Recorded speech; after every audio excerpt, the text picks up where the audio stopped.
ପିଲାମାନେ ଆଜିର ସାମାଜିକ କାଳାଂଶକୁ ତୁମମାନଙ୍କୁ ସ୍ୱାଗତ। ଗତ କାଳାଂଶରେ ଆମେ ବସ୍ରେ ଥିବା କର୍ମଜୀବୀ ଓ ରେଳପଥରେ ଥିବା କର୍ମଜୀବୀମାନଙ୍କ ବିଷୟରେ ପଢ଼ିଥିଲେ। ଆଜି ଆମେ ଜଳପଥରେ କାମ କରୁଥିବା କର୍ମଜୀବୀମାନଙ୍କ ବିଷୟରେ ପଢ଼ିବା।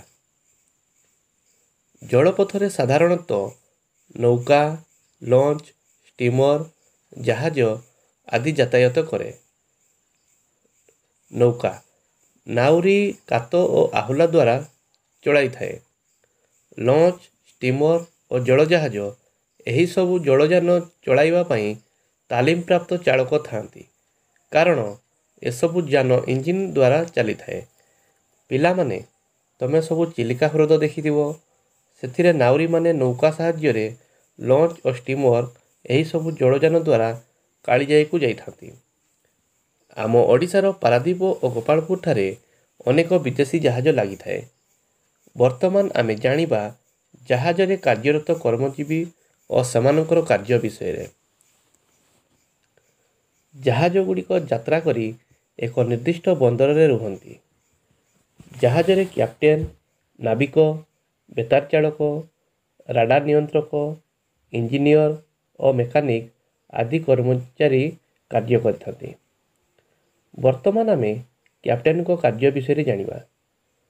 ଜାହାଜର ସମସ୍ତ ଦାୟିତ୍ୱ କ୍ୟାପ୍ଟେନଙ୍କ ଉପରେ ନ୍ୟସ୍ତ ଥାଏ। ନାବିକ ଜାହାଜ ଚଳାଇବା ନାବିକର କାର୍ଯ୍ୟ। ଏଠାରେ ତାଙ୍କର କାର୍ଯ୍ୟ ଗୁରୁତ୍ୱପୂର୍ଣ୍ଣ ଅଟେ। ଲୋକମାନଙ୍କର ଯାତ୍ରାକାଳୀନ ସୁରକ୍ଷା ତାଙ୍କ ଉପରେ ନିର୍ଭର କରେ।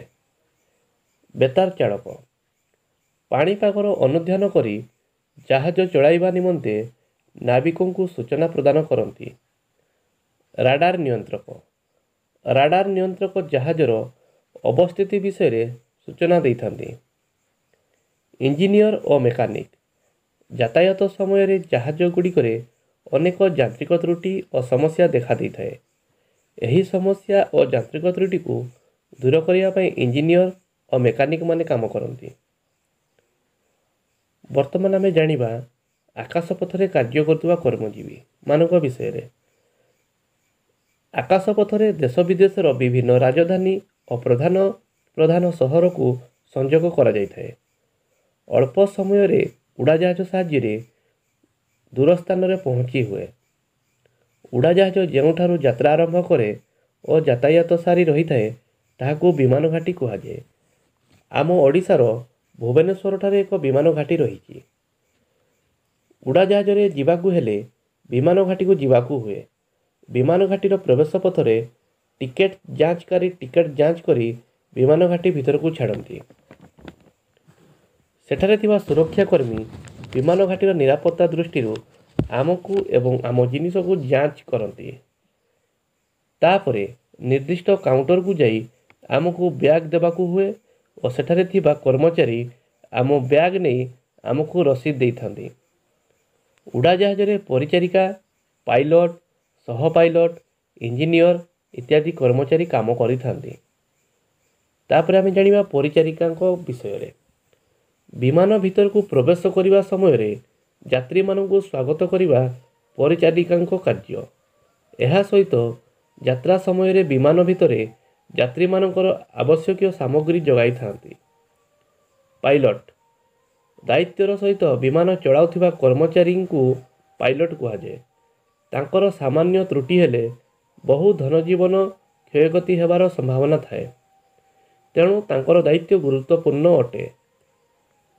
ସହ ପାଇଲଟ ପାଇଲଟମାନଙ୍କ ମଧ୍ୟରେ ଜଣେ ମୁଖ୍ୟ ପାଇଲଟ ଥାନ୍ତି। ବିମାନ ଚାଳନା କ୍ଷେତ୍ରରେ ତାଙ୍କୁ ଯିଏ ସହଯୋଗ କରିବା ପାଇଁ ଥାନ୍ତି ତାଙ୍କୁ ସହ ପାଇଲଟ କୁହାଯାଏ। ମେକାନିକ ବେଳେବେଳେ ବିମାନ ଯାତ୍ରା ସମୟରେ ବିମାନରେ ତ୍ରୁଟି ଦେଖାଯାଇଥାଏ। ସେହି ତ୍ରୁଟିକୁ ସୁଧାରିବା ପାଇଁ ବିଶେଷ ତାଲିମପ୍ରାପ୍ତ ଇଞ୍ଜିନିୟର କାର୍ଯ୍ୟ କରିଥାନ୍ତି। ଯୋଗାଯୋଗ କ୍ଷେତ୍ରରେ କାର୍ଯ୍ୟ କରୁଥିବା କର୍ମଜୀବୀ।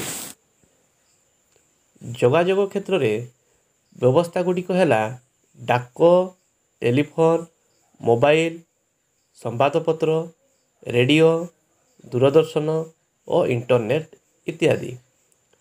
ବର୍ତ୍ତମାନ ଆମେ ଜାଣିବା ଡାକଘର ବିଷୟରେ। ଡାକଘରର ମୁଖ୍ୟ ହେଉଛନ୍ତି ଡାକ ମାଷ୍ଟର। ଡାକଘରର ସମସ୍ତ ଦାୟିତ୍ୱ ତାଙ୍କ ଉପରେ ନ୍ୟସ୍ତ ଥାଏ। ଡାକ କାର୍ଯ୍ୟରେ ଡାକ ପିଅନ, କିରାଣୀ, ଡାକ ମାଷ୍ଟରଙ୍କୁ ସାହାଯ୍ୟ କରନ୍ତି। ଡାକବାଲା ଘରକୁ ଘର ବୁଲି ଚିଠି ବାଣ୍ଟନ୍ତି। ଯଦି ସେ ତାଙ୍କ କାର୍ଯ୍ୟରେ ଅବହେଳା କରନ୍ତି, ଲୋକମାନଙ୍କ ଭାବ ଆଦାନ ପ୍ରଦାନରେ ବାଧାପ୍ରାପ୍ତ ହୁଏ, ଆର୍ଥିକ ସମସ୍ୟା ଉପୁଜେ, ଲୋକମାନଙ୍କର ଭବିଷ୍ୟତ ଅନ୍ଧକାରମୟ ହୋଇଯାଇଥାଏ। ଦୂରରେ ଥିବା ବନ୍ଧୁମାନଙ୍କ ସହିତ ଟେଲିଫୋନ ଓ ମୋବାଇଲ ସାହାଯ୍ୟରେ ତାଙ୍କର ଭଲମନ୍ଦ କଥା ସହଜରେ ବୁଝିହୁଏ। ଟେଲିଫୋନ କାର୍ଯ୍ୟାଳୟରେ ମଧ୍ୟ କୁଶଳୀ କର୍ମଚାରୀ କାମ କରିଥାନ୍ତି। ସମ୍ବାଦପତ୍ର।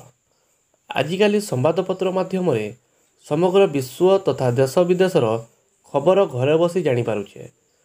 ସମ୍ବାଦ ବିଭାଗରେ ସାମ୍ବାଦିକ, ପ୍ରଯୋଜକ, ଯନ୍ତ୍ରୀ, ସମ୍ପାଦକ ଓ ଅନ୍ୟାନ୍ୟ କର୍ମଚାରୀମାନେ ଥାଆନ୍ତି। ଏମାନଙ୍କର କାର୍ଯ୍ୟ ଅତି ଗୁରୁତ୍ୱପୂର୍ଣ୍ଣ ଅଟେ। ରେଡ଼ିଓ ଓ ଦୂରଦର୍ଶନ। ରେଡ଼ିଓ, ଦୂରଦର୍ଶନ ମାଧ୍ୟମରେ ଆମେ ଦେଶ ବିଦେଶର ଖବର ଜାଣିବାକୁ ପାଇଥାଉ। ବିଭିନ୍ନ ପ୍ରକାର ମନୋରଞ୍ଜନ କାର୍ଯ୍ୟକ୍ରମ ମଧ୍ୟ ପରିବେଷଣ ହୋଇଥାଏ। ଦୂରଦର୍ଶନ ଓ ବେତାର କେନ୍ଦ୍ରର ଦାୟିତ୍ୱରେ କେନ୍ଦ୍ର ନିର୍ଦ୍ଦେଶକ ଥାଆନ୍ତି।